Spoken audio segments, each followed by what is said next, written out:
اخبار وغیرہ ایک سنڈے کے اخبار میں تقریباً 150 ایڈ ہوتی تھی مختلف اخبارات ملا کے، اور جاب میں بالکل ایک بوم ہوتا تھا. اور اسی طرح بڑی ہی زبردست سے بالکل جب جمہوری دور ہوتا تھا تو اس طرح کی مطلب جابس ایڈ آتی تھیں، اور اسی طرح ایک ایڈ میں تقریباً 50 15 20 60 سیٹس ایلوکیٹ ہوتی تھیں.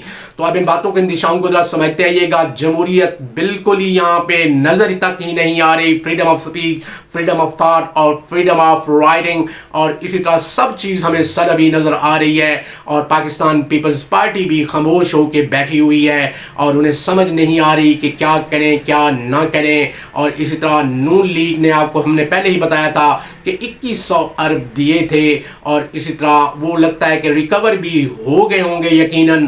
اور اسی طرح اسٹیل طیارے، اور اسی طرح اگر ہم بات کریں جیٹ اینڈ سی ڈریگن خریدے گئے تھے اور انہیں حکومت بھی دی گئی تھی پرائم منسٹر شپ کی، اور اسی طرح وزیر اعلیٰ پنجاب مریم نواز صاحبہ کو بھی ان کیا گیا تھا. تو خیر اینی آؤ جی، تو ہمیں نظر نہیں آ رہا وہ چیزیں جو آداب ہیں ملکی حوالے سے، اور اسی طرح کوئی امپرووائزیشن نظر نہیں آ رہی جمہوریت کے حوالے سے. اور بالکل ہی سکر کے رہ گیا. یہی اسلام آباد ہوتا تھا تو کتنی رونقیں ہوتی تھیں، اور اسی طرح مہنگائی نے سب کی کمر توڑ دی ہے. اوپر سے آپ کا روزگار بھی نہ ہو، لوگ اپنی چیزیں ہی بیچ کر زندگی کے گزارے کر رہے ہیں، اور زندگی کے بالکل بڑی مشکل سے گزارا کر رہے ہیں. ان باتوں کے اندیشاؤں کو ذرا سمجھتے آئیے گا. اور ایگریکلچر کا حال بہت برا ہے. گرمیوں میں تو آپ فصلیں ہی نہیں کاشت کر سکتے کہ اتنا ڈروٹ سیزن ہے. 4 دریا آپ کے بند ہو چکے ہیں اور اس پہ کوئی کام نہ ہوا، حالانکہ 8 دن وار بھی ہوئی اور آج تک اس پہ کوئی کام نہ ہو سکا، اور ہم اپنے دریا بھی اوپن نہ کرا سکے. اور اس طرح ڈروٹ سیزن میں پورا 6 مہینے آپ کی فصلیں کاشت نہیں ہوتی، اور سردیوں میں جا کے آپ بالکل اپنے ریلائبل ریسورسز استعمال کر کے بالکل سولر پینلز اور ٹیوبویلز وغیرہ چلا کے آپ گزارا کرتے ہیں، کیونکہ ڈیزل اتنا مہنگا ہے. تو دس از دا سچویشن آف پاکستان. اور پاکستان میں لبرٹی، فریڈم آف سپیچ اور انوویشنز اور اسی طرح انڈسٹری کا بوم وہ ہے ہی نہیں، اور نہ ہی کوئی انویسٹمنٹ نظر آ رہی ہے. اور اسی طرح اگر ہم بات کریں 64 ارب ڈالر کا وہ ایکومولیشن ہوتے پائل آف منی، وہ بجٹ، اور 80% budget towards going establishment it mean arm forces, اور اس طرح 20% NFC ایوارڈ کیا گیا. تو اونٹ میں منہ میں زیرے کے برابر. بالکل آپ ان باتوں کے اندیشاؤں کو سمجھتے ہیں کہ 27 کروڑ عوام ہے، ہم نے اسے آگے لے کے جانا ہے، آگے چلانا ہے، اسٹیپ فارورڈ ہونا ہے، موو فارورڈ ہونا ہے. پاکستان کھپے، پاکستان اسٹیپ فارورڈ ہو، موو فارورڈ ہو، آگے کی طرف بڑھے.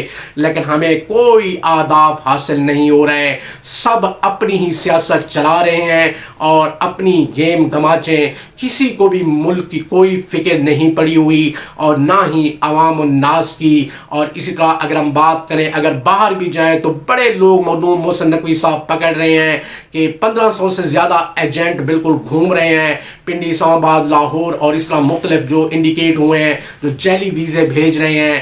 تو پہلے کوشش کریں کہ جعلی ویزا اگر آپ کو ملا ہے تو پہلے جا کے کلیئر کروائیں ایمبیسی سے کہ آیا ویزا اوریجنل ہے یا نہیں، ورنہ آپ کو ایئرپورٹ سے ہی واپس بھیج دیا جائے گا، اور آپ کی امپورٹنٹ رقم جو آپ نے دی ہے ویزے کے بدلے میں تو وہ بھی ضائع ہو جائے گی. صحیح تو وہ کہہ رہے ہیں کہ بالکل وہ ان لوگوں کو انڈیکیٹ کرتے جا رہے ہیں. 1500 سے 1600 سے زیادہ تقریباً ایسے لوگ ہیں جو فراڈی ہیں، جیل سازی ہیں، اور اسی طرح جعلی وہ ویزے بیچ رہے ہیں. اور اسی طرح وہ ایئرپورٹس پہ اسلام آباد، لاہور میں، کراچی میں لوگوں کو بالکل پکڑ بھی رہے ہیں اور انہیں سمجھا بھی رہے ہیں کہ بالکل ہی ہم آپ کو بھجوائیں گے.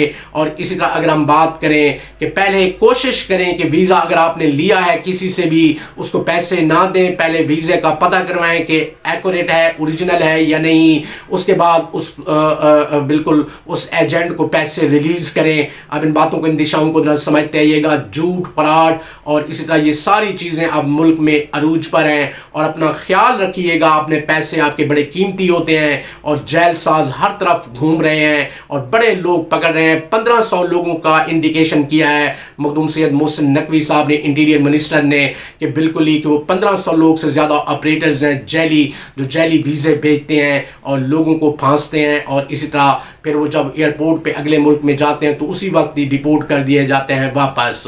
تو یہ صورتحال ہے پاکستان کی، اور معیشت کا بالکل کمر ہی ٹوٹ گئی ہے، ریڑھ کی ہڈی. اور بڑے بڑے پولیٹیشین تو ہمیشہ سے ہی پیسہ بالکل باہر لگاتے ہیں، کیونکہ وہ اتنے انوویٹو اور تیز ہوتے ہیں، ان کو پتہ ہوتا ہے، اور وہاں سے جو ان کو محاصل حاصل ہوتے ہیں تو اس سے وہ یہاں پہ پولیٹکس کرتے ہیں اور کچھ پیسہ لگاتے ہیں. تو پاکستان کے جتنے ریچسٹ لوگ ہیں تو وہ بالکل ہی اگر یہاں پیسہ لگا دیں اور انڈسٹری میں بوم لے کے آئیں مختلف بزنس سیکٹر میں، تو وہ بالکل کرنا ہی نہیں چاہتے، کیونکہ سارے لوگ ڈرے ہوئے ہیں اور سہمے ہوئے ہیں، اور وہ کہتے ہیں کہ بالکل کینیڈا چلے جائیں، امریکہ چلے جائیں، یورپ چلے جائیں، اور اسی طرح بالکن اسٹیٹ میں بزنس کر لیں، یہاں پر پیسہ مت لگائیں. کیونکہ وجہ یہ ہے کہ یہاں سینس آف سیکیورٹی نہیں ہے، اور اسی طرح بزنس مین کی عزت رسپیکٹ نہیں ہے، اور اسی طرح اگر ہم بات کریں پولیٹیشین کی عزت رسپیکٹ نہیں ہے، اور اسی طرح یہ پکڑ دھکڑ ہی دیکھی جا رہی ہے 2 سالوں میں. تو اب ان باتوں کو، ان دشاؤں کو ذرا سمجھتے آئیے گا. ہم تو چاہتے ہیں کہ پاکستان سٹیپ فارورڈ ہو، موو فارورڈ ہو، آگے کی طرف بڑھے، آگے کی منازل طے کرے، اور پریزیڈنٹ آصف علی زرداری صاحب ہمارے خالو جان نے بھی کہا ہے کہ سٹیپ فارورڈ ہو پاکستان، موو فارورڈ ہو. لیکن کچھ ایسی چیزیں ہیں کہ ان کو بھی ہیڈلز آئی ہوئی ہیں اور وہ بھی بالکل پریشان ہیں. اور اسی طرح اگر ہم بات کریں تو بس اب نون لیگ اور اسٹیبلشمنٹ ہی ایک پیج پہ نظر آتے ہیں، اور اسی طرح تحریک انصاف بھی کہتی ہے کہ ہمیں ہی ٹھینگا لگایا گیا ہے اور ہمارے ہی مینڈیٹ کو چرایا گیا ہے. تو دس از دا سچویشن، اور ایبسلیوٹلی بیڈ سچویشن. اور اسی طرح لوگوں کی حالت بہت خراب ہے، اور لوگوں کے اگر ہم بات کریں تو اکنامک فرنٹ بہت خراب ہے. چیزیں چھوٹی چھوٹی بیچ کر زندگی کے گزارے کرتے ہیں، اور اسی طرح کچھ زمین بیچتے ہیں، اور اسی طرح کچھ اپنی کار، موٹر بائک، یہ ساری چیزیں بیچ کے زندگی کا گزارا کر رہے ہیں. اور ہمیں نظر نہیں آ رہا کہ کہیں پاکستان میں کوئی اکنامک فرنٹ اوپن ہو. وجہ یہ ہے کہ لوپ ہولز ہیں، اور اسی طرح پنجاب میں ہر ایک کی اپنی پنجاب میں نون لیگ کی اپنی سچویشن ہے، سندھ میں پاکستان پیپلز پارٹی کی اپنی سچویشن ہے، کے پی کے میں اگر ہم بات کریں تو وہ تحریک انصاف انڈیپینڈنٹ کی اپنی سچویشن ہے، بلوچستان میں اگر ہم بات کریں تو بلوچوں کے، ناراض بلوچوں کی، اور اسی طرح اگر ہم بات کریں مولانا فضل الرحمان، انہوں نے بھی کافی سیٹیں جیتی ہیں تو ان کی اپنی سچویشن ہے. تو وہ اپنی لبرٹی اور آزادی کی وہ کہہ رہے ہیں کہ ہم جنگ بالکل ہم اس میں کاربند ہیں اور وہ لڑ رہے ہیں اگر ان کے ورژن سنے جائیں تو یہ ایسی ڈسرپٹ سی سچویشن ہی نظر آ رہی ہے. وجہ یہی ہے کہ جب آپ لوگ پاکستان کے حوالے سے نہ سوچیں اور قائد اعظم محمد علی جناح کے فرمودات کو آگے رکھ کے نہ سوچیں، اور جناح صاحب ہی عظیم تھے، بلند تھے، اعلیٰ کردار کے مالک تھے، اور بڑے ہی لیڈر ابھر کر آئے اور پورے ملک کے لیے سوچا کرتے تھے، اپنی ذات کے لیے بھی کبھی نہیں سوچا. اور اگر ہم بات کریں اپنے گھر کے لیے بھی کہ جناح صاحب تھے ہی اتنے بلند، اعلیٰ، افضل، اور اسی طرح ان جیسا پولیٹیشین نہ پھر ہوگا نہ آئے گا، اور نہ ہی ہم نے دیکھا ہے. اور اس طرح شہید ذوالفقار علی بھٹو، محترمہ شہید بی بی رانی، محترمہ بے نظیر بھٹو صاحبہ، تو ان جیسا پھر ہم نے وہ پولیٹیشین دیکھا ہی نہیں ہے. اب ان باتوں کو، ان دشاؤں کو ذرا سمجھتے آئیے گا. تو کنٹری انٹو ڈالڈرم، مشکلات میں ہے پاکستان، اور اسی طرح پاکستان میں ساری چیزیں ڈسرپٹ سی ہی ہو گئی ہیں. اور اسی طرح 65-64 ارب ڈالر کا جو ایکومولیشن ہوتا ہے ٹیکسز سے رقم، وہ تو گوئنگ ٹورڈز 80% آرم فورسز اور 20% NFC ایوارڈ، تو نہ ہونے کے برابر ہے جی. لگتا ہے یوں پہ جمہوریت، اور اسی طرح یہ اس طریقے سے یہ کام بالکل ہی نہیں چلے گا. میں آپ کو کین بتیروں سے بتا رہا ہوں اسکائی 14 نیوز کے توسط سے، اور پاکستان مشکلات میں گھرتا جائے گا. اور اسی طرح ہم آج تک اپنے وہ 4 دریا بھی اوپن نہ کروا سکے، 5 دریا، اور اسی طرح پانی کا بھی یہاں پہ مسئلہ ہے، اور ڈراؤٹ سیزن ہوتا ہے 6 مہینے بالکل گرمیوں میں. اور اسی طرح کشمیر کا مسئلہ بھی آج تک ہم حل نہ کرا سکے، 1947 سے لے کے آج تک بالکل ہی، اور بیانات ہی بس چلتے رہے اور یہ ساری چیزیں. اور انڈیا اپنی ہر دھرمی پہ ویسے ہی کار بند ہے، اور ہمیں بہت مشکلات میں بالکل ڈال دیا ہے. انڈیا نے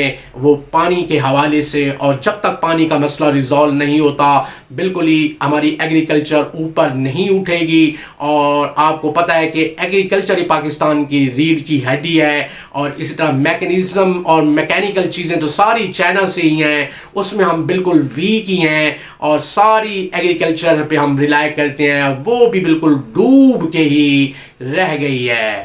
تو جڑے رہیے گا اسکائی 14 نیوز سے، اپنی مشاورت اور آراء کا بھی اظہار کیجئے گا، اور اسی طرح اگر ہم بات کریں تو اپنی مشاورت بھی دیجئے گا، اور ہمارے چینل کو لائک کیجئے گا، سبسکرائب کیجئے گا، اور بیل آئیکن کو ضرور دبائیے گا.